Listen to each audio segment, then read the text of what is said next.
Bonjour à tous et bienvenue à notre culte du 12 décembre 2021. Et pour commencer, je vous invite à ouvrir vos recueils de cantiques pour chanter au cantique numéro 7. Cantique numéro 7. À toi, mon Dieu, mon cœur monte, en toi, mon espoir est mis. Serais-je couvert de honte au gré de mes ennemis? Jamais on n'est confondu quand sur toi l'on se repose, mais le méchant est perdu qui nuit au juste sans cause. Cantique numéro 7.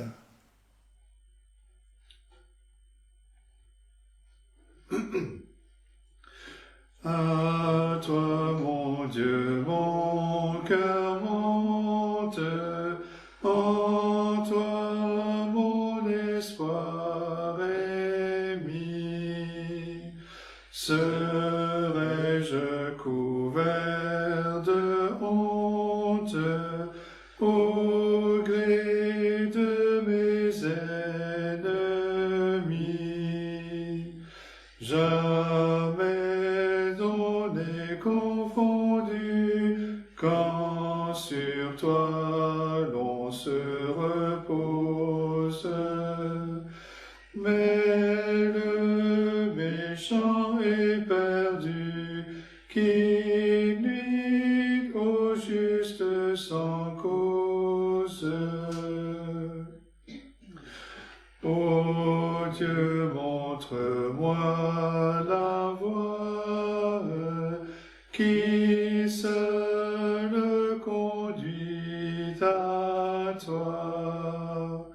Fais que je marche avec joie dans les sentiers de ta loi.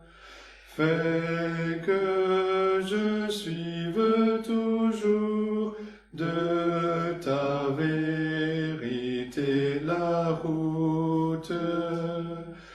Toi qui de ton prompt secours veux que jamais je ne doute. Souviens-toi de ta clémence, car elle fut de tout temps. Prends pitié de ma souffrance, c'est ta grâce que j'attends.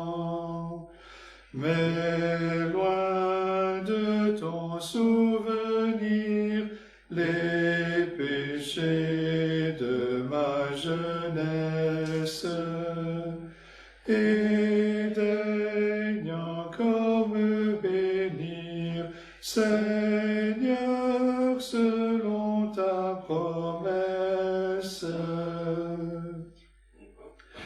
Dieu fut toujours véritable, bon et juste il le sera, et du pécheur misérable, la voie il redressera. Il fera tenir au mont une conduite innocente, et les comblant de ses dons, il remplira leur attente. Je vous invite à nous courber dans la prière. Prions. Oui, notre Dieu, notre Père céleste, c'est vers toi que monte notre cœur et notre adoration parce que tu es notre Dieu. Tu es le seul vrai Dieu, créateur de toutes choses. Par ta parole toute puissante, toutes choses sont venues à l'existence.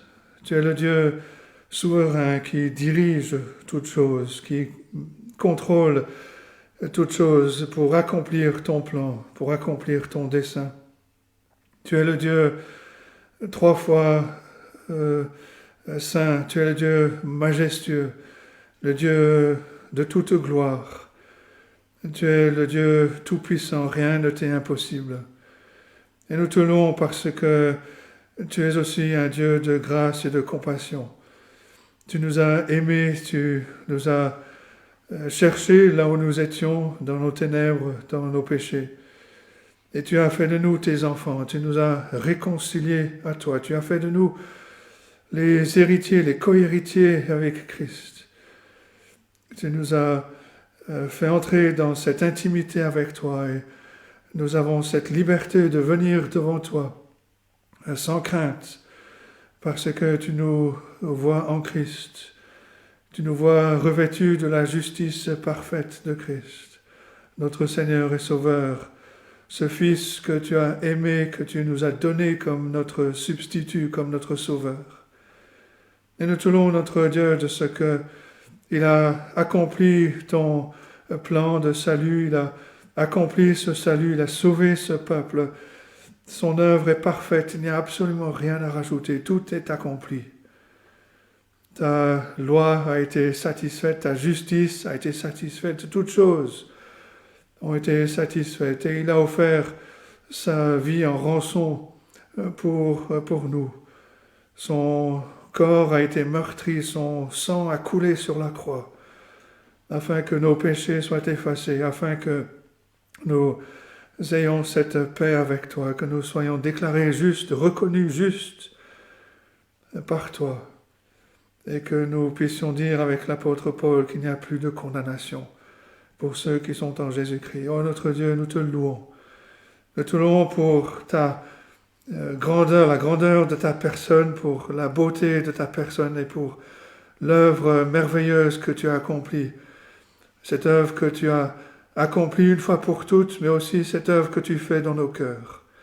Et nous savons que tu as commencé une œuvre, que tu vas l'amener à la perfection pour ce jour où nous te rencontrerons, nous te verrons face à face.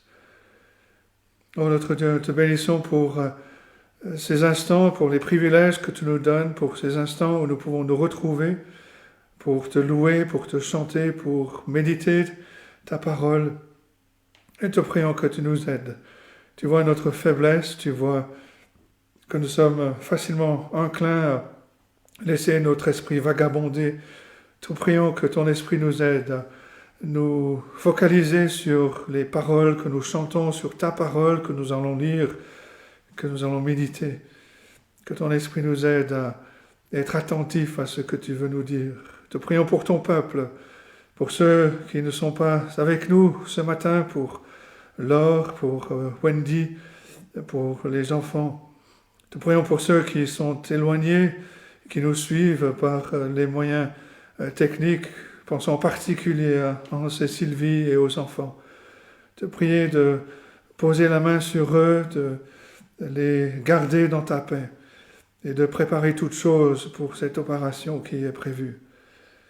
Que tout soit conformément selon ton dessein, qu'ils puissent se réjouir, même dans la souffrance, même dans la difficulté, de se réjouir, de savoir que tu es un Père qui prend soin de ses enfants, un Père qui garde, qui conduit chacun des siens, que tu leur donnes cette paix dans ce moment difficile. Te prions pour ton peuple partout sur la surface de la terre, pour ceux que nous connaissons en Australie, en Nouvelle-Calédonie, en Sibérie, en Suisse, à d'autres endroits ici en France, en Europe, en Afrique, en Angleterre, aux États-Unis, en Amérique du Sud, partout où ton peuple aujourd'hui se réunit pour te louer, pour proclamer ta parole.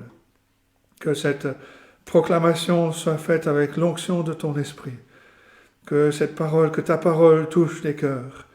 Que ton peuple se réjouisse de ta grâce, de la merveille de ce salut que tu as accompli en Jésus-Christ. Et que des âmes soient encore à se réconcilier à toi par l'annonce de ta parole. Sois donc avec nous, sois avec ton peuple aujourd'hui et bénis ces instants, nous te le prions, dans le nom de notre Seigneur et Sauveur Jésus-Christ. Amen. Je vous invite à ouvrir la parole de Dieu dans le livre des psaumes. Et ce matin, nous allons lire le psaume 37 en 2 fois. Nous allons d'abord lire les 21 premiers versets, puis nous chanterons un cantique et nous lirons la deuxième partie de ce psaume. Et je vous invite à prêter attention à la lecture de ce psaume parce que nous allons y revenir pendant le message. Mais lisons donc le psaume 37, les 21 premiers versets, un psaume de David. Ne t'irrite pas contre les méchants, n'envie pas ceux qui font le mal, car ils sont fauchés aussi vite que l'herbe, et ils se flétrissent comme le gazon vert. Confie-toi en l'Éternel et pratique le bien. Aie le pays pour demeure et la fidélité pour pâture. Fais de l'Éternel tes délices, et il te donnera ce que ton cœur désire. Recommande ton sort à l'Éternel, mets en lui ta confiance, et il agira. Il fera apparaître ta justice comme la lumière, et ton droit comme le soleil à son midi. Garde le silence devant l'Éternel, et espère en lui. Ne t'irrite pas contre celui qui réussit dans ses voies, contre l'homme qui vient à bout de ses mauvais desseins. Laisse la colère, abandonne la fureur. Ne t'irrite pas, ce serait mal faire. Car les méchants seront retranchés, et ceux qui espèrent en l'Éternel posséderont le pays. Encore un peu de temps, et le méchant n'est plus. Tu regardes le lieu où il était, et il a disparu. Les misérables possèdent le pays, et ils jouissent abondamment de la paix. Le méchant forme des projets contre le juste, et il grince des dents contre lui. Le Seigneur se rit du méchant, car il voit que son jour arrive. Les méchants tirent le glaive, ils bandent leur arc pour faire tomber le malheureux et l'indigent, pour égorger ceux dont la voie est droite. Leur glaive entre dans leur propre cœur, et leur arc se brise. Mieux vaut le peu du juste que l'abondance de beaucoup de méchants. Car les bras des méchants seront brisés, mais l'Éternel soutient les justes. L'Éternel connaît les jours des hommes intègres, et leur héritage dure à jamais. Ils ne sont pas confondus au temps du malheur, et ils sont rassasiés au jour de la famine. Mais les méchants périssent, et les ennemis de l'Éternel, comme les plus beaux pâturages, ils s'évanouissent en fumée. Le méchant emprunte, et il ne rend pas. Le juste est compatissant, et il donne. Mettez un marque-page à ce verset. Nous allons continuer la lecture tout à l'heure, mais avant cela, nous allons chanter un deuxième cantique qui est le numéro 313. Cantique numéro 313. Jamais Dieu ne délaisse qui se confie en lui. Si le monde m'oppresse, Jésus est mon appui. Ce Dieu tendre et fidèle garde en sa paix les siens pour la vie éternelle et les comble de bien. Cantique numéro 313.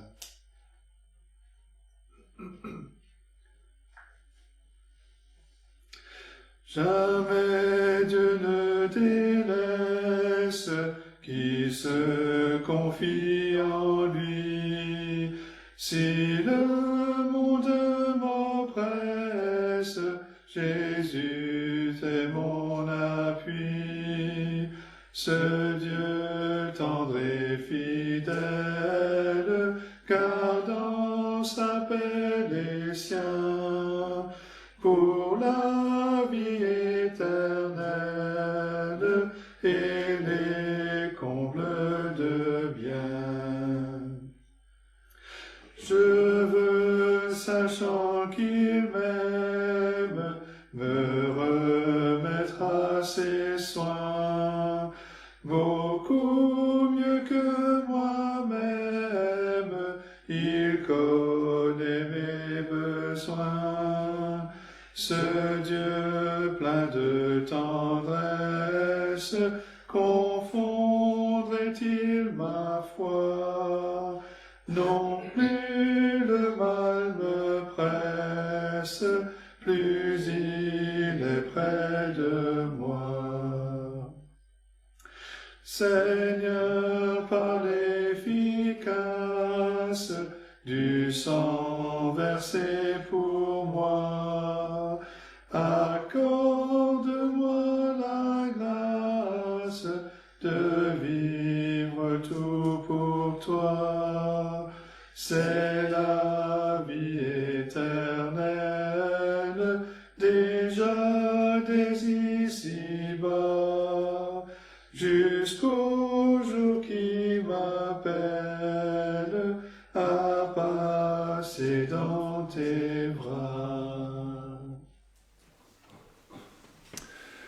Nous reprenons donc la lecture dans le psaume 37 et nous continuons donc à partir du verset 22.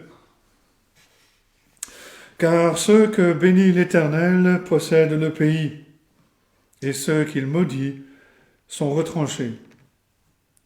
L'Éternel affermit les pas de l'homme, et il prend plaisir à sa voie. S'il tombe, il n'est pas terrassé, car l'Éternel lui prend la main.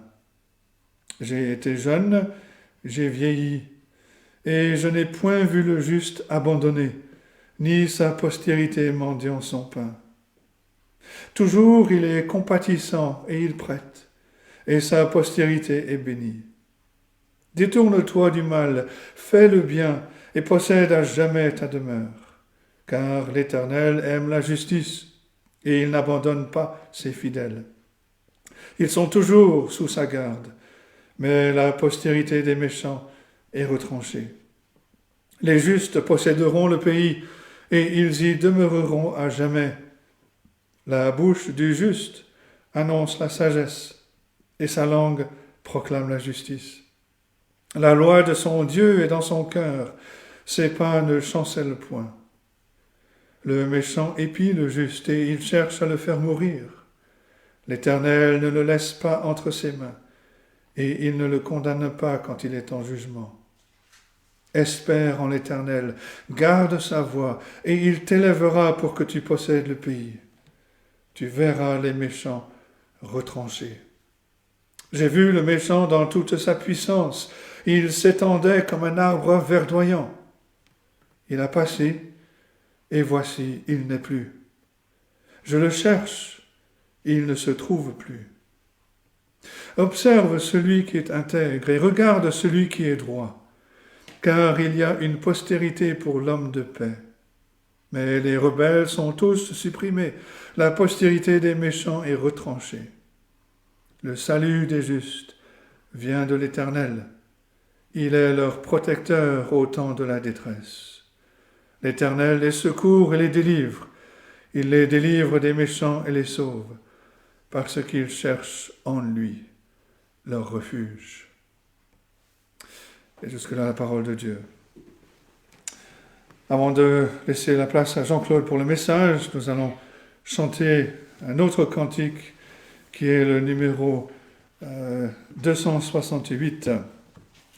Cantique numéro 268. Seigneur, tu donnes ta grâce au cœur qui regarde à toi. Quand je contemple ta face dans ton amour, viens en moi. Cantique numéro 268.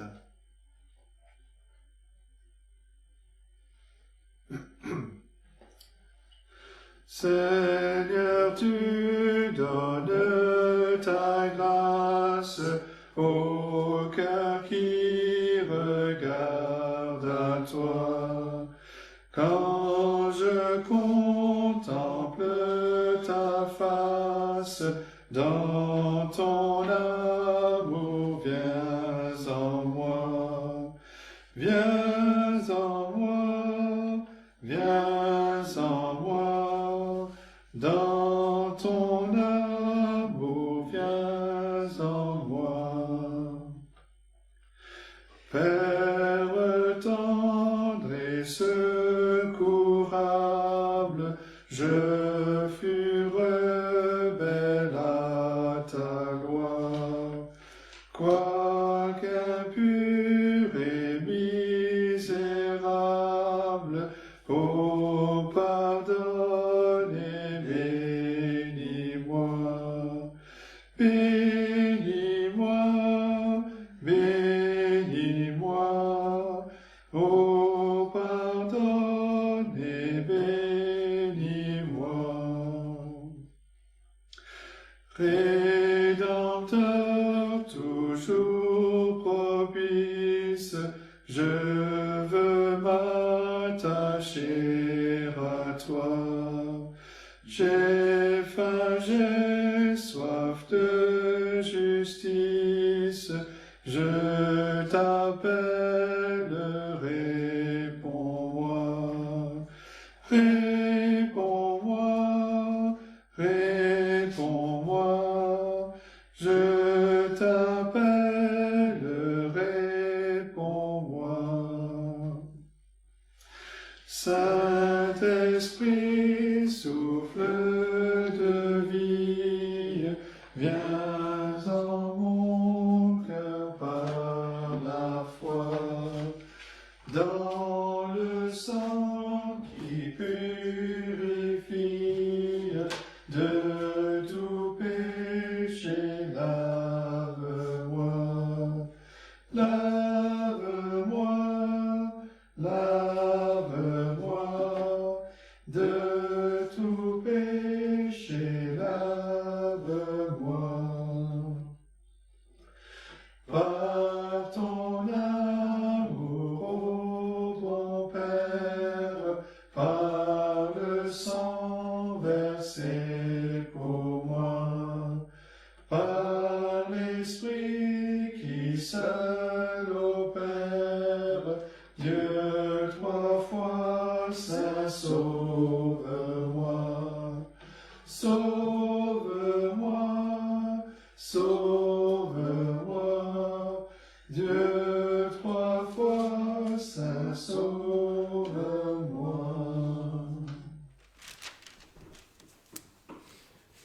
Bien, je vous invite à venir avec moi dans le livre de la Genèse, chapitre 31, et j'espère que vous avez lu ce chapitre en anticipation de notre étude, parce que c'est un long chapitre, on ne va pas tout le lire. Mais nous allons commencer la lecture au verset 1. Et juste pour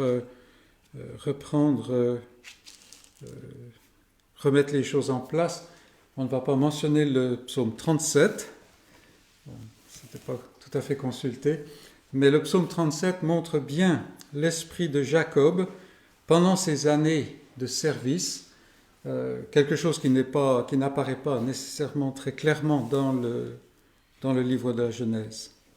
Donc vous pouvez revenir à ce psaume 37, qui est un très beau psaume d'ailleurs. Et au niveau personnel, le Seigneur l'a utilisé plusieurs fois pour moi, pour me conduire.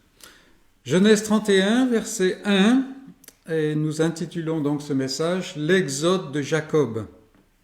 Jacob entendit les propos des fils de Laban qui disaient « Jacob a pris tout ce qui était à notre père, et c'est avec le bien de notre père qu'il s'est acquis toute cette richesse. » Jacob remarqua aussi le visage de Laban, et voici, il n'était plus envers lui comme auparavant. Alors l'Éternel dit à Jacob, « Retourne au pays de tes pères, et dans ton lieu de naissance, et je serai avec toi. » Jacob fit appeler Rachel et Léa, qui étaient au champ vers son troupeau, ou plutôt qui sont venus vers lui au champ. Il leur dit, verset 5, « Je vois au visage de votre père qu'il n'est plus envers moi comme auparavant, mais le Dieu de mon père a été avec moi. Vous savez vous-même que j'ai servi votre père de tout mon pouvoir, et votre père s'est joué de moi et a changé 10 fois mon salaire. Mais Dieu ne lui a pas permis de me faire du mal. Quand il disait « Les tachetés seront ton salaire », toutes les brebis faisaient des petits tachetés. Et quand il disait « Les rayés seront ton salaire », toutes les brebis faisaient des petits rayés. Dieu a pris à votre père son troupeau et me l'a donné. Au temps où les brebis entraient en chaleur, je levai les yeux et je vis en songe que les boucs qui couvraient les brebis étaient rayés, tachetés et marquetés. Et l'ange de Dieu me dit en songe, « Jacob ». Je répondis, « Me voici ». Il dit, « Lève les yeux et regarde. Tous les boucs qui couvrent les brebis sont rayés, tachetés et marquetés, car j'ai vu tout ce que te fait Laban. Je suis le Dieu de Béthel, où tu as oint un monument, où tu m'as fait un vœu. Maintenant, lève-toi, sors de ce pays et retourne au pays de ta naissance. » Rachel et Léa répondirent et lui dirent, « Avons-nous encore une part et un héritage dans la maison de notre père? Ne sommes-nous pas regardés par lui comme des étrangères, puisqu'il nous a vendus et qu'il a mangé notre argent? Toute la richesse que Dieu a ôtée à notre père appartient à nous et à nos enfants. Fais maintenant tout ce que Dieu t'a dit. » Jacob se leva et il fit monter ses enfants et ses femmes sur les chameaux. Il emmena tout son troupeau et tous les biens qu'il possédait, le troupeau qui lui appartenait, qu'il avait acquis à Padan Aram. Et il s'en alla vers Isaac son père, au pays de Canaan, tandis que Laban était allé tondre ses brebis. Rachel déroba les thérapim de son père, les idoles, et Jacob trompa Laban, l'araméen, en ne l'avertissant pas de sa fuite. Il s'enfuit avec tout ce qui lui appartenait. Il se leva, traversa le fleuve et se dirigea vers la montagne de Galaad. Et le texte continue, comme vous le savez, pour montrer tous les épisodes, toutes les péripéties qui arrivent à Jacob jusqu'à ce qu'il arrive en Canaan. Alors cette fois-ci, nous allons nous arrêter jusqu'à l'entretien entre Jacob et Laban, et le moment où Laban disparaît de la scène, et puis après quelques semaines d'arrêt, nous reprendrons la suite, Dieu voulant. Alors le temps est venu pour Jacob de partir de Syrie. Voilà, c'est un migrant, c'est très moderne. Et il veut retourner à Canaan, le pays qui lui est promis à lui et à sa postérité. Et Moïse ici montre bien, il retourne vers Isaac, son père. Mais même ce départ, comme pour tout ce qui concerne Jacob, c'est un épisode mouvementé. Jacob ne peut rien faire calmement, il semble. Mais il y a un point que j'aimerais souligner, d'abord, d'emblée, et qui a son importance. Un point duquel est tiré donc le titre de ce message, l'Exode de Jacob. Prenons donc un petit peu de recul. Rappelons-nous que l'auteur humain de la Genèse est Moïse. Moïse qui a aussi écrit les 5 premiers livres, donc les 4 qui suivent la Genèse dans la Bible. Mais soulignons que Moïse, quand il écrit la Genèse en particulier, c'est après la sortie d'Égypte, alors qu'il se dirige avec le peuple vers la terre promise, et les écrit en premier lieu, il les écrit en premier lieu, ou il écrit la Genèse en premier lieu, à l'adresse de gens qui viennent de sortir d'Égypte après un long esclavage. Alors l'esclavage, on ne sait pas combien de temps il a duré, mais déjà Moïse a 80 ans à l'époque où ils sortent, et ils étaient déjà en esclavage avant sa naissance. Mais voilà des gens à qui il écrit, ou à qui il donne ce livre, Genèse, puis Exode et les autres, en particulier, des gens qui traversent le désert pour se rendre dans le pays que Dieu a promis à leur père, une promesse qui a déjà 430 ans. Et Moïse couche le récit du retour de Jacob en termes de l'Exode que lui et le peuple viennent de connaître. Alors, ce n'est pas qu'il tord le récit de façon à le faire entrer dans son scénario, non, mais il relève que le thème de l'Exode est très présent dans l'expérience de Jacob. Et en fait, il est très présent tout au long de l'Écriture, comme nous pouvons le relever. Ici, par exemple, Moïse voit bien que Jacob part à la hâte. Il s'enfuit, il est dit, en catimini. Et les Israélites, quand ils mangeaient la Pâque, devaient la manger avec leurs vêtements mis en position de départ. Ils allaient partir rapidement et ils devaient manger à la hâte. C'est donc comme le peuple. Et puis, il est poursuivi par l'adversaire. Ça, c'est notre chapitre. Comme le peuple d'Israël au temps de l'Exode. Dieu intervient pour sauver son peuple et l'ennemi disparaît complètement de la scène. Même chose ici. Même chose ici. Et on voit que c'est continuellement ce thème qui est très important dans l'Écriture, le thème de l'Exode. Et dans le Nouveau Testament, par exemple, on voit que Jésus, sur la montagne, transfiguré, parle avec Moïse et Élie. Et de quoi parle-t-il ? Du départ, comme il est dit dans nos versions, du départ qu'il va effectuer à Jérusalem. Mais le mot départ, c'est le mot Exode. Et c'est donc un thème que nous voyons dans tous les endroits. Par exemple, un thème que nous voyons dans la vie du Seigneur Jésus lui-même. Lui, qui est exilé dans le désert de ce monde, il est là pour accomplir la promesse de l'Alliance.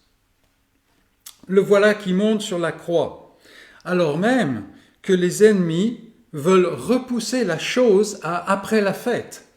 Les chefs des Juifs ont dit, on va le mettre à mort, mais il ne faut pas le faire pendant la fête, parce qu'on ne sait jamais, il peut y avoir des débordements avec toute la foule. Mais l'agneau meurt à Pâques, n'est-ce pas ? Et donc, il est là sur la croix, c'est lui qui dirige. L'adversaire vient le cerner pour le détruire. Et cette fois-ci, l'adversaire le détruit. Tout au moins, c'est ce qui semble être la réalité. Mais voilà le matin du 3e jour qui se lève et Dieu intervient et il le ressuscite. Et le pouvoir de l'ennemi est brisé à tout jamais. Maintenant, le diable est rempli de rage contre l'Église. Pourquoi ? Parce qu'il sait que son temps est court. Il est déjà condamné, déjà brisé. Donc, ce thème est encore là. Et vous qui êtes croyants, ne voyez-vous pas sans cesse le thème de l'Exode dans votre expérience ?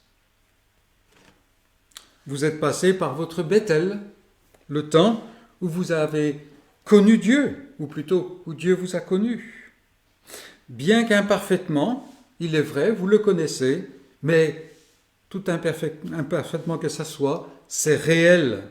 Ce monde est devenu un désert et vous marchez, vous traversez ce monde vers la terre de la promesse, qui est un pays beaucoup plus beau que Canaan. Et l'adversaire ne cesse de vous harceler. Le monde, le diable, votre chair. Il ne cesse de vous assaillir, de vous harceler. Mais en Christ, Dieu ne cesse jamais de vous venir en aide. Et quel n'est pas notre témoignage à ce niveau-là ? L'ennemi veut vous plonger dans la panique, par exemple. Et bien souvent, votre cœur part en vrille. Mais Dieu est là. Et d'une manière mystérieuse, d'une manière merveilleuse, le voilà qui fait venir filtrer une paix incompréhensible, inexplicable, une paix qui vous remplit, une paix qui surpasse toute intelligence, dit le Nouveau Testament. La paix de Dieu qui surpasse toute intelligence. Tout ce qu'on pourrait penser devrait nous conduire à la panique, à faire des tas de choses, mais non, Dieu est là. Et sans cesse, l'adversaire est déjoué. Et vous pouvez témoigner que vous êtes plus que vainqueur par celui qui vous a aimé. Ça, c'est le témoignage du chrétien, du croyant authentique. Et ce n'est pas fini, mais Dieu vous délivrera de tous vos ennemis, y compris du dernier ennemi, la mort, celui que vous craignez le plus. Vous vous tiendrez, ce jour-là, sur les rives de ce Jourdain impétueux, rempli de crainte. Vous n'êtes jamais passé par là, n'est-ce pas? Mais parce que l'arche de l'Alliance, le lieu de la paix, est passé, vous a précédé, lui-même, ce grand Messie sera là à vos côtés et vous entrerez très certainement, dans la grande terre promise, celle que Dieu poursuit depuis le départ, à travers ses promesses.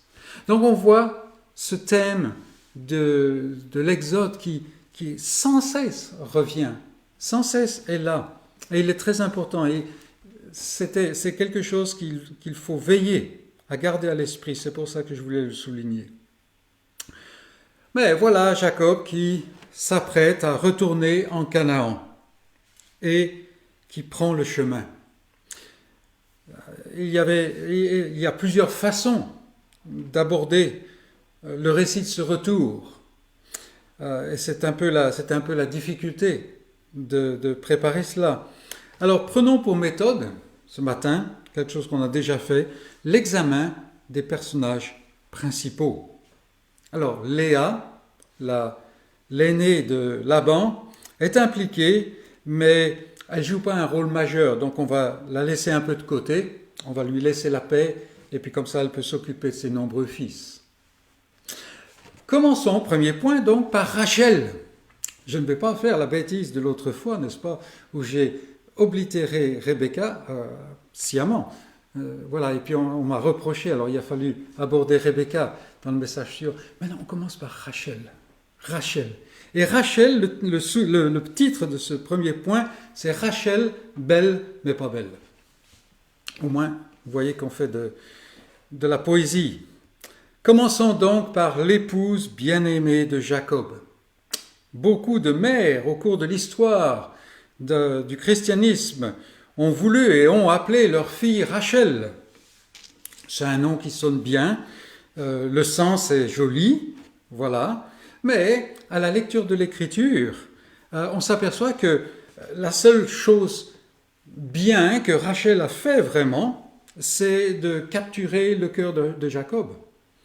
Parce qu'à part ça, c'est pas bien beau non plus.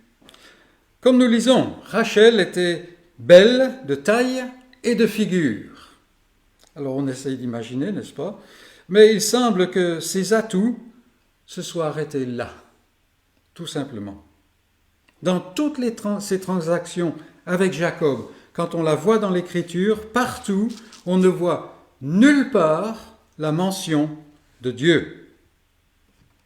Face à sa propre stérilité et surtout face à la fertilité de sa sœur, nous lisons, elle porta envie à sa sœur.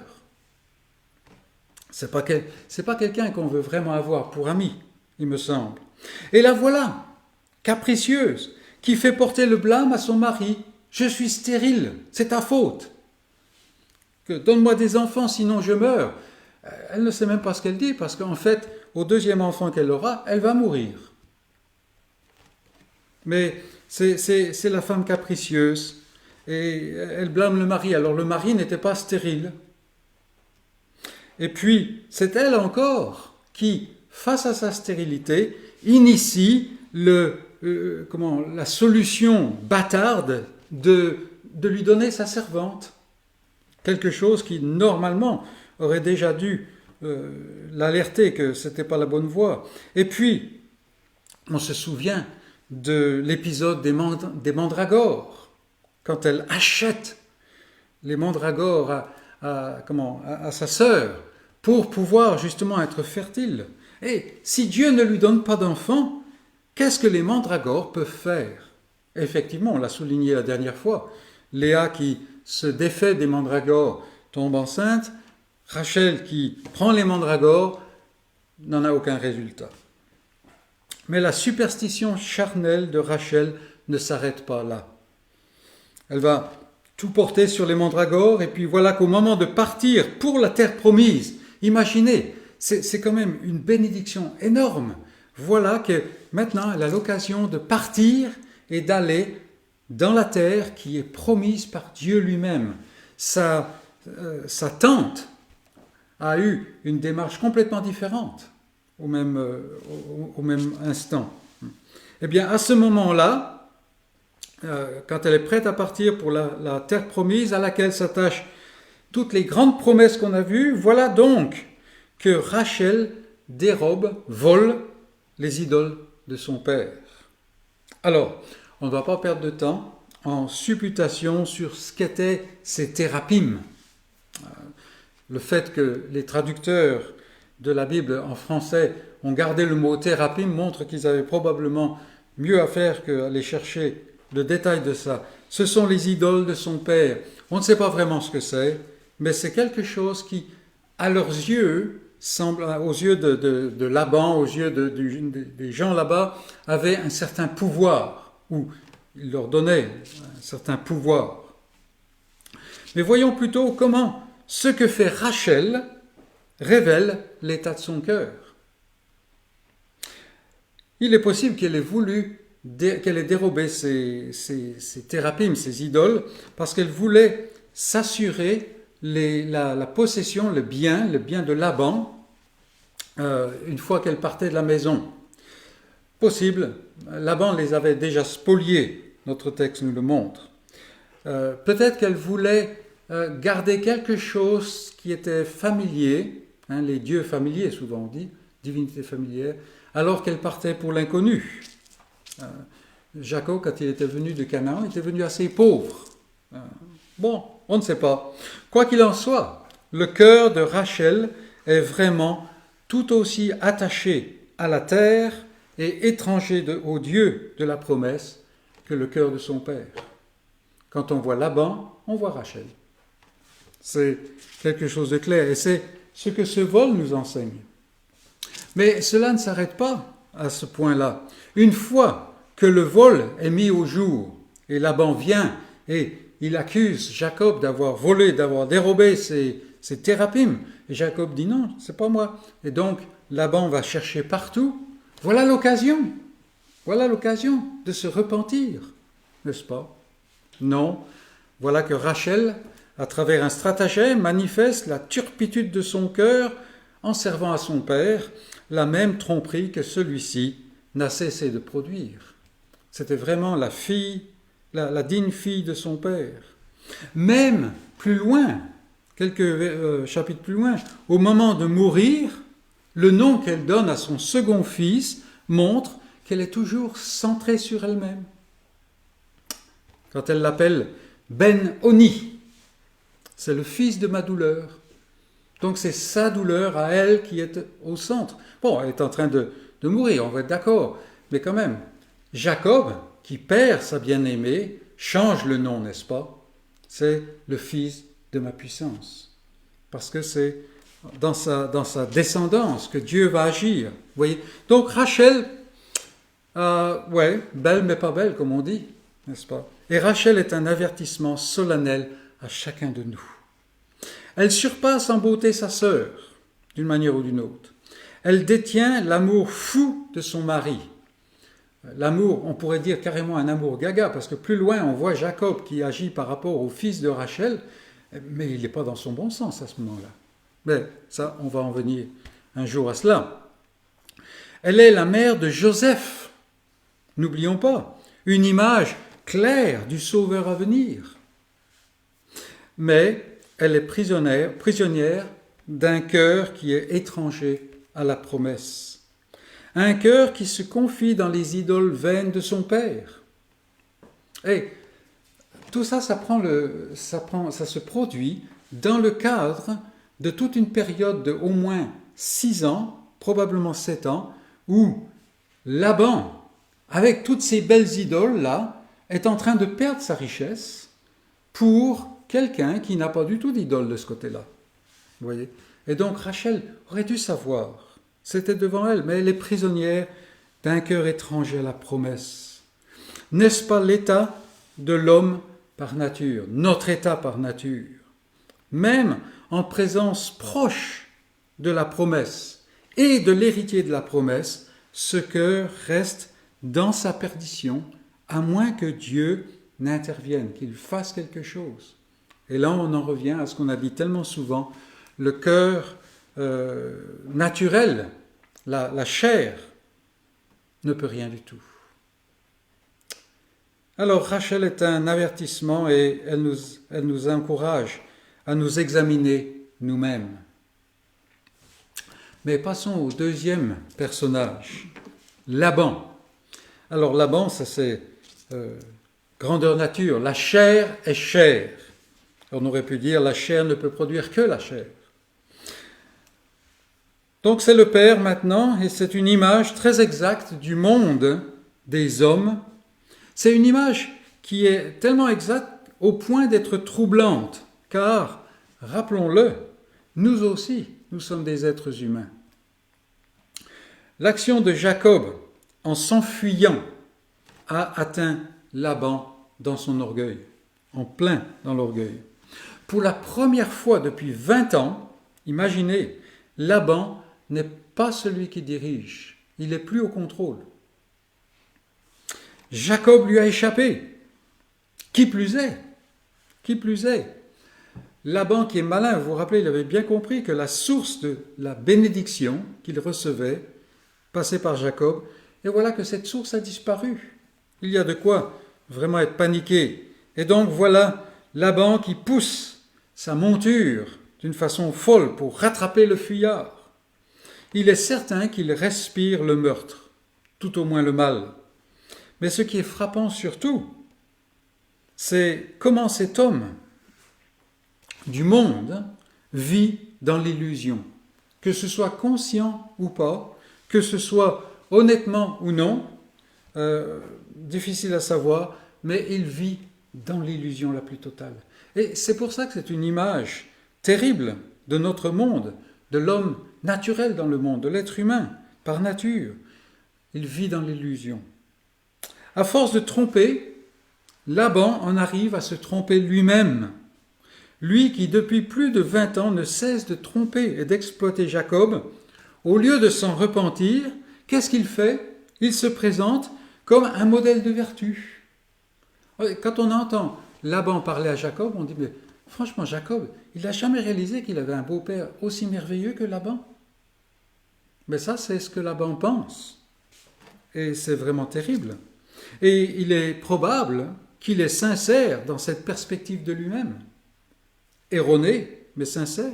Parce que la chair, par elle-même, est aveugle et aveuglée. Et la chair est incohérente. Incohérente. Laban est fâché parce que la fuite de Jacob l'a privé des embrassades de ses filles, dit-il, et de ses fils.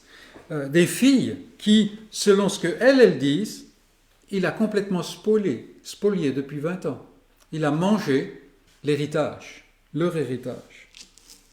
Il est fâché avec Jacob, qu'il a privé d'organiser une grande fête d'adieu. N'est-ce pas? C'est ce qu'il dit. Mais le voilà qui est engagé dans une poursuite avec des pensées de mal. Et il faut que Dieu intervienne pour changer cela. Vous voyez comment Laban, en fait, se trompe lui-même.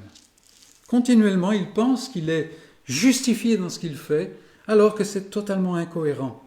Laban, c'est l'homme du monde par excellence. Et quand on utilise le mot excellence, c'est une façon de parler, vous avez bien compris. C'est vraiment l'homme du monde.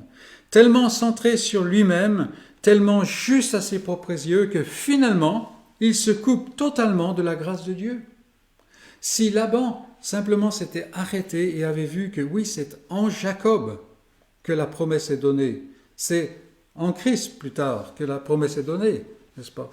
Il aurait pu justement venir se ranger comme Ésaü aurait dû le faire, sous Jacob, pour bénéficier autrement que simplement dans les troupeaux de la bénédiction qui était en Jacob.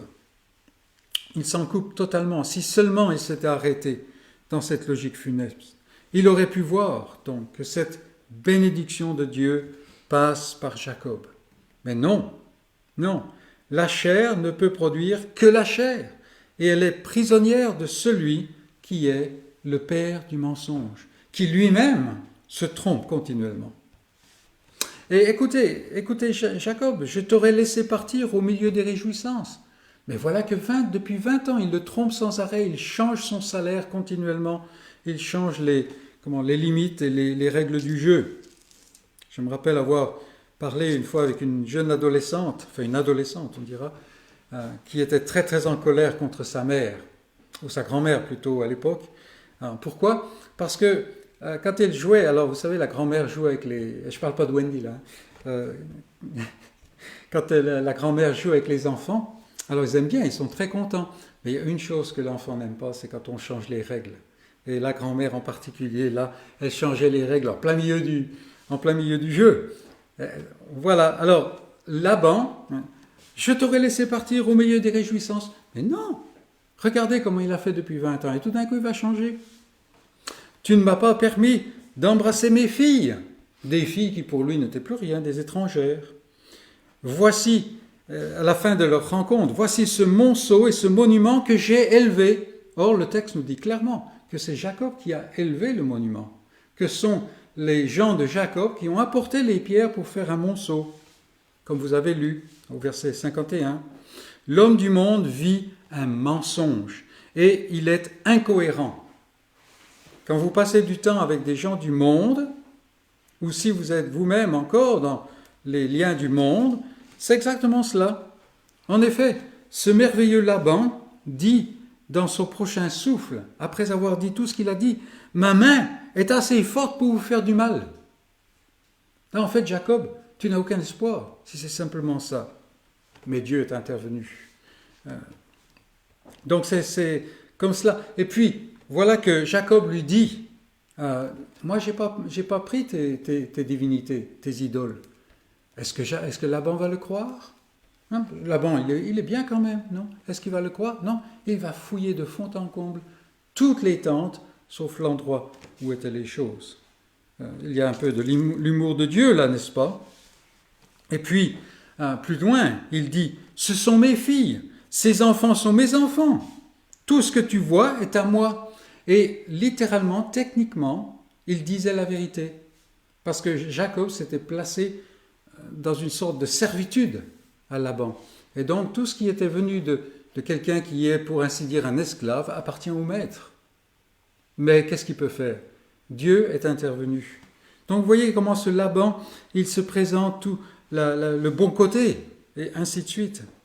Mais ça n'est pas la vérité. Et le monde autour du croyant, le monde autour de nous, agit toujours ainsi. Conduit par le mal égoïste qui étreint son cœur, il est séduit par le mensonge, au point de penser que Dieu lui doit la bénédiction et que l'enfant de Dieu est lui-même dans l'erreur. Dans le Nouveau Testament, nous voyons que l'annonce de Christ qui dit « mais ils vont vous mettre à mort dans les synagogues, ils vont vous amener en procès, pensant qu'ils font un service à Dieu, qu'ils vont honorer Dieu. » Ça, c'est le monde, et surtout le monde religieux. Et le problème de l'enfant de Dieu, c'est souvent qu'il adopte involontairement la logique de l'homme du monde. Surtout lorsque cet homme du monde est de nature religieuse, c'est-à-dire qu'il utilise des concepts et des mots religieux. Et là, souvent, l'enfant de Dieu est désarçonné. Qu'est-ce qu'il doit en penser ? Il est près de la vérité. Oui, mais près de la vérité n'est pas la vérité. Et c'est important de garder la chose à l'esprit. Et nous nous posons la question, n'est-ce pas, n'ont-ils pas le don, ces gens du monde, même les religieux, n'ont-ils pas le don de nous faire sentir coupables ? On voit notre droit, on voit que nous sommes dans la vérité, et nous sommes prêts à nous tenir, et puis voilà, on les écoute, et on a l'impression qu'il faut presque qu'on s'excuse. Ce que nous savons sur eux et sur l'esprit qui les anime devrait nous protéger. Mais ce n'est pas toujours le cas, surtout dans notre folie. Écoutons davantage ce que Dieu dit que ce que les hommes affirment, parce que c'est toujours trompeur. Et voilà que Laban part finalement, sans ses dieux. Imaginez le côté cocasse de la chose. Souvent, on prend ça comme ça, il cherche ses dieux, ouais, bon, c'est normal, ça on comprend bien. Mais voilà un monsieur qui se fait des dieux, et quelqu'un a volé les dieux, mais les dieux ne sont pas capables de retourner chez Laban, il faut que Laban vienne les chercher. Vous voyez, c'est le summum de la folie, du mensonge. Non. Laban part finalement, il se quitte. Il a fini par limiter les dégâts, parce qu'en fait, quand il propose une alliance avec Jacob, c'est simplement qu'il protège ses arrières. Il ne voudrait pas que le peuple qui va venir de Jacob vienne lui tomber dessus, parce qu'il sait qu'ils ont la bénédiction qu'il aurait promise. Donc il a fini par limiter les dégâts en mettant une frontière entre lui et l'enfant de la grâce. Donc il se coupe. Il pense avoir fait la réconciliation avec Jacob, tout au moins c'est ce qu'il prétend. Mais il n'y a pas de vraie réconciliation, comme le prouve le fait que l'un et l'autre donnent un nom à ce monument qui est différent. Ils ne vont pas s'entendre sur un nom commun, mais il faut qu'ils donnent leur version pour ce monument du témoignage. Et justement, le témoignage que rend le monument, c'est un témoignage, ce n'est pas un témoignage de réconciliation. Et l'homme du monde est ainsi. Il pense être en paix avec Dieu. Mais il n'y a pas de paix. Il n'y a pas de paix. Pourquoi ? Parce que ce qui donne la paix n'est pas là. Tout ce qui donne la paix n'est pas là. Dieu n'est pas avec Laban. Laban n'est pas à se repentir de lui-même, de son péché, et ainsi de suite. Donc il n'y a pas de paix. Et c'est le monde qui nous entoure. C'est le monde qui est en nous, si nous sommes encore du monde. Écoutons l'avertissement de Laban. Et de la même manière qu'on a dit pour Rachel, Rachel belle mais pas belle, écoutons son avertissement. Ici c'est pareil. Laban, la chair est chair. Et si nous faisons la folie de nous confier dans la chair un tant soit peu, c'est notre danger, c'est le danger, c'est notre chute. Il y a un troisième personnage dans cette histoire, c'est Jacob. Jacob, c'est la chair et la grâce. Et jusqu'au bout, ça sera Jacob. Ah, Jacob, quel homme, quel homme. Il est l'héritier des promesses de l'alliance. Et lui-même croit dans l'alliance. Dieu s'est révélé à lui et Dieu s'est uni à lui. Dieu lui a promis d'être avec lui pour le protéger. Combien de fois Dieu vient avec cette promesse ? Je serai avec toi. Et si Dieu est avec toi, il n'y a rien à craindre. Pourtant, comme la vie de Jacob est vraiment vécue dans la chair, Jacob, c'est quelqu'un qui est sur deux chevaux à la fois. C'est peut-être la manière dont Jacob peut aider et encourager le croyant ici-bas. Son exemple est d'un grand encouragement. Comme le dit le titre d'un livre sur Jacob, « Soyez patients, Dieu n'en a pas fini avec moi encore ». Alors, le titre est vraiment bien trouvé, n'est-ce pas ? Mais voilà, c'est ça. Jacob, c'est quelqu'un qui est dans le processus d'être amené à être un géant de la foi. Dans l'entretien que Jacob a avec ses deux femmes au sujet de quitter Charan, il donne un aperçu de ce qui se passe à l'envers du décor. Tout d'un coup, on s'aperçoit que pendant toutes ces années, voilà ce qui s'est passé entre lui et Laban. Et on s'aperçoit que Laban, ça a été vraiment un fief et coquin. Parce que si on lit le chapitre 30, par exemple, on a l'impression que pour les derniers 6 ou 7 ans, ils se sont entendus sur le salaire comme ça, et puis c'est bon. Mais en fait, non, là, il semble que sans arrêt, c'est échangé. Sans arrêt, c'est échangé. Mais Jacob, il faut qu'il manigance des choses, il faut qu'il arrange les choses comme il faut. Ne serait-ce que déjà, le fait de demander aux femmes de venir dans les champs pour pouvoir leur parler, alors de façon à ce que personne d'autre entende, n'est-ce pas ? Et malgré toutes ces imperfections, malgré toute la présence de sa chair, et elle est là, Jacob est un homme de la promesse. Cela n'excuse pas ses recours à la chair, mais cela montre que Dieu œuvre en Jacob.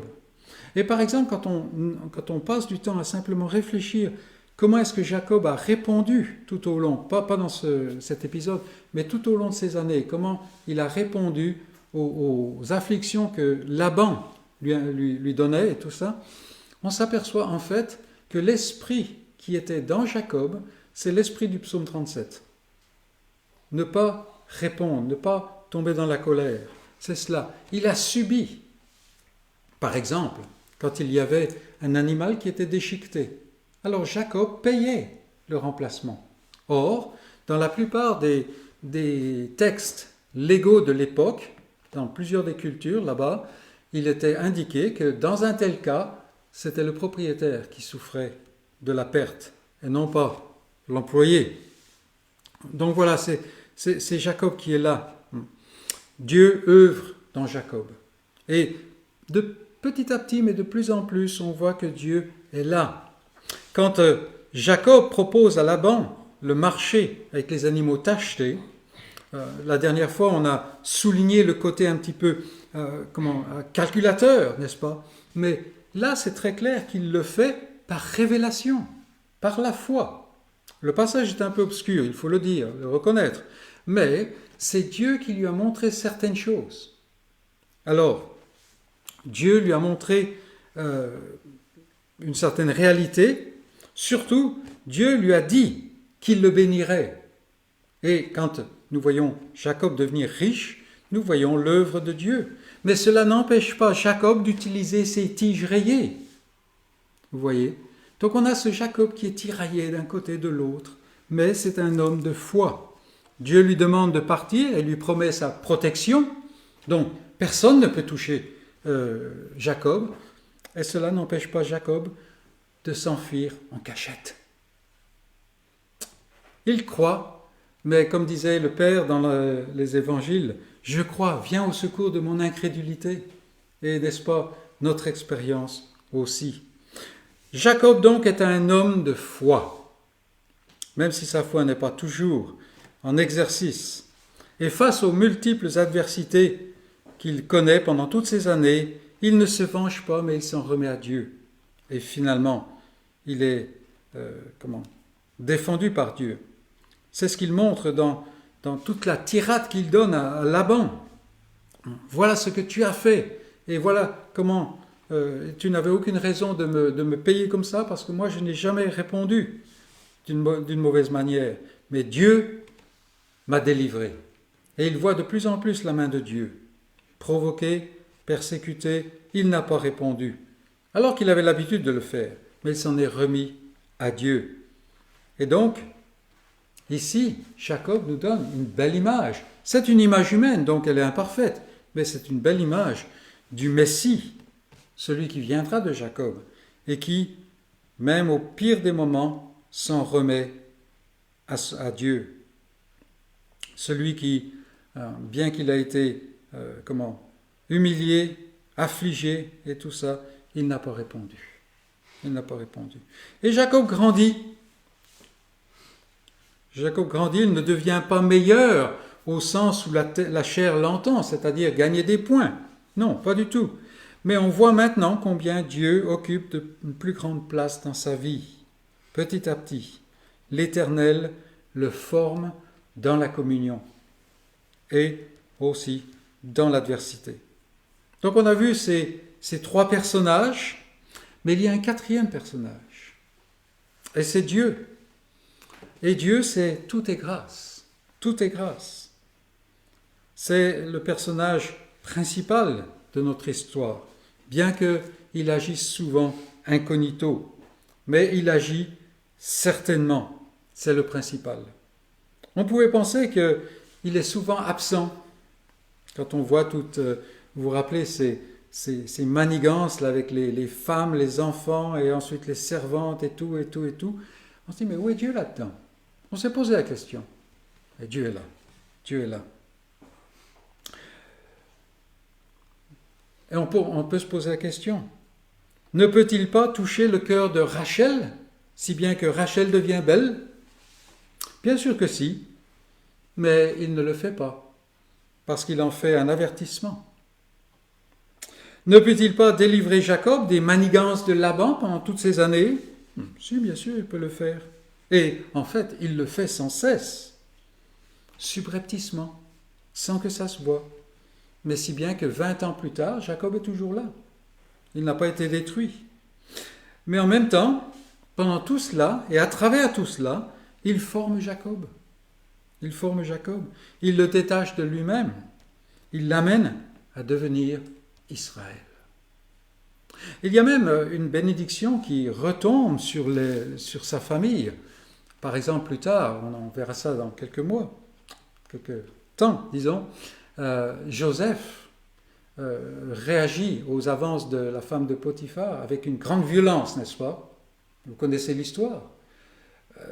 Lui, il savait quels étaient les dégâts que provoque l'infidélité dans une famille. Il a vécu ça. Vous voyez. Mais ici, Dieu peut faire toutes sortes de choses, mais il ne le fait pas. Pourquoi? Parce qu'en fait, il utilise tout cela pour former l'héritier de la promesse. Et comment est-ce qu'il le forme? Il le détache de lui-même. Et il lui montre qui il est. Et ainsi, il l'amène à devenir Israël. Et tout au long de ces épisodes, ces événements, ces turpitudes même, tout au long, Dieu poursuit son dessein. Il n'y a rien qui peut l'entraver, absolument rien. Que ce soit la stérilité de Sarah, le grand âge de Sarah. C'est fini. Non, c'est pas fini. Dieu est là. Ou la stérilité de Rebecca, 20 années. L'épisode d'Agar et Ismaël. La folie d'Isaac, qui va donner la bénédiction à Ésaü. Dieu est là. Dieu est là. Les calculs de Rebecca et de Jacob. Les tromperies, les fureurs de Laban. Rien ne peut même retarder le dessein de Dieu. Combien de fois on a l'impression d'être devant un mur de briques, n'est-ce pas? On est devant un mur de briques si on regarde avec les yeux de l'homme. Mais Dieu a un dessein qui est inexorable, qui ne connaît aucun retard. Aucun retard. Et il en a été ainsi tout au long de l'histoire. Combien de fois l'Ancien Testament témoigne du fait que la lignée de la promesse est sur le point de disparaître? Prenez une concordance, cherchez Athalie, et puis suivez. Vous verrez comme quoi c'était presque la fin là. Sauf qu'il y avait le petit enfant, presque un bébé, que tout le monde avait oublié. Et c'est l'héritier. Voilà. C'est presque sur le point de disparaître, mais on arrive à la fin de l'Ancien Testament et la lignée de la promesse est toujours là. Dieu œuvre. Combien de fois entre les testaments, avec Antiochus Épiphane par exemple et d'autres, combien de fois lors de la vie du Seigneur Jésus ici-bas, ils ont cherché à le mettre à mort, mais son heure n'était pas venue. Mais finalement,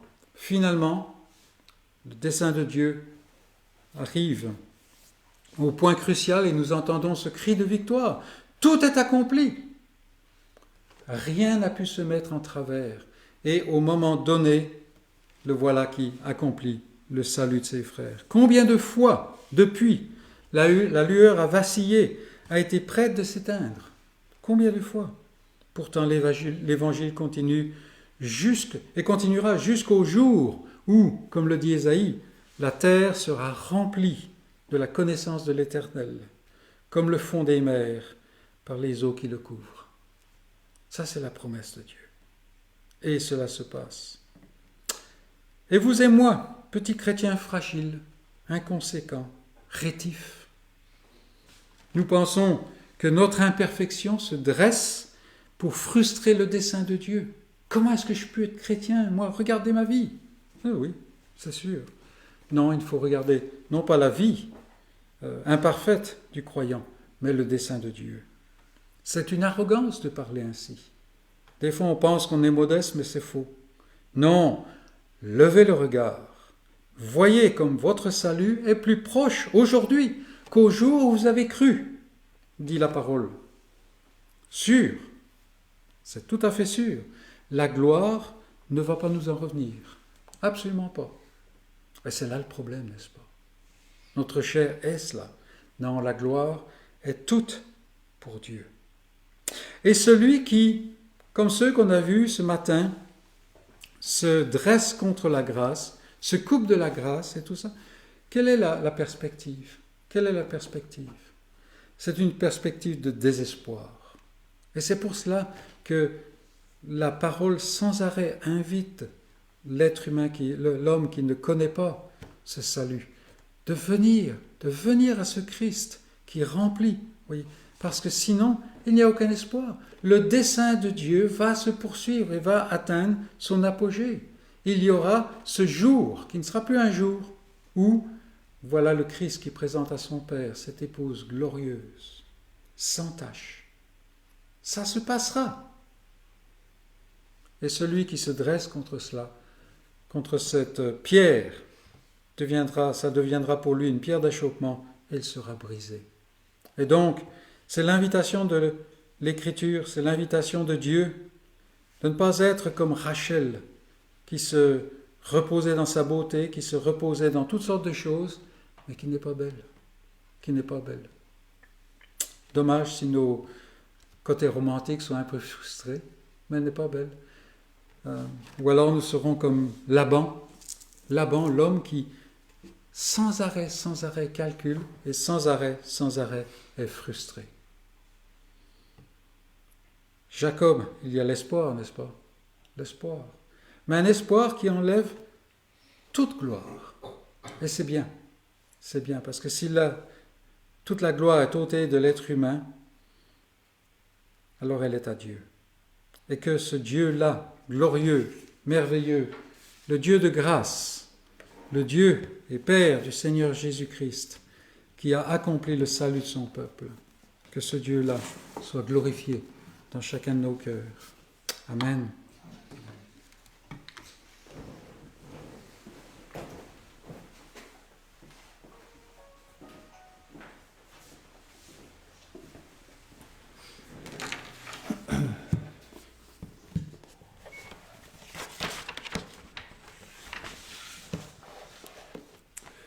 Alors, il y a deux annonces. La première, c'est qu'il n'y aura pas de réunion ce mercredi.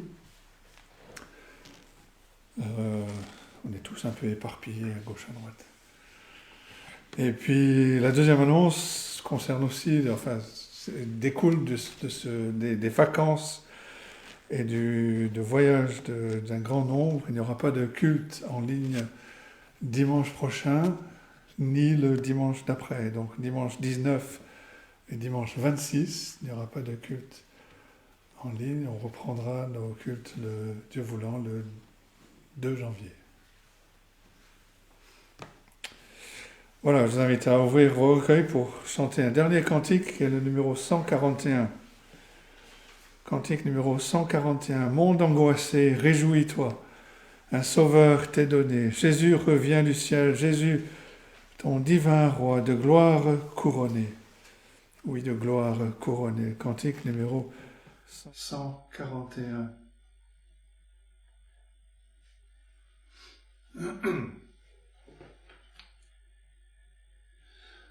Monde angoissé, réjouis-toi, un sauveur t'est donné. Jésus revient du ciel, Jésus ton divin roi, de gloire couronné, de gloire couronné, de gloire, oui, de gloire couronné. Peuple de Dieu, voici le jour où Jésus est vainqueur. Avec tout l'univers, entonne un chant d'amour, exalte ton Sauveur, exalte ton Sauveur, exalte, oui, exalte ton Sauveur. Ô saint bonheur après la nuit, voici poindre le jour où le Christ va régner, où le ciel nous bénit. La justice et l'amour, la justice et l'amour, en Jésus-Christ sont unis pour toujours. Nous allons terminer avec cette bénédiction que nous trouvons dans la première lettre de Pierre. Où Pierre écrit ceci: « Humiliez-vous donc sous la puissante main de Dieu, afin qu'il vous élève au temps convenable, et déchargez-vous sur lui de tous vos soucis, car lui-même prend soin de vous. Soyez sobres, veillez. Votre adversaire, le diable, rôde comme un lion rugissant, cherchant qui il dévorera. Résistez-lui avec une foi ferme, sachant que les mêmes souffrances sont imposées à vos frères dans le monde. Le Dieu de toute grâce, qui vous a appelés en Jésus-Christ à sa gloire éternelle, après que vous aurez souffert un peu de temps, vous perfectionnera lui-même, vous affermira, vous fortifiera, vous rendra inébranlable. À lui soit la puissance au siècle des siècles. Amen. Bon dimanche et bonne semaine à tous.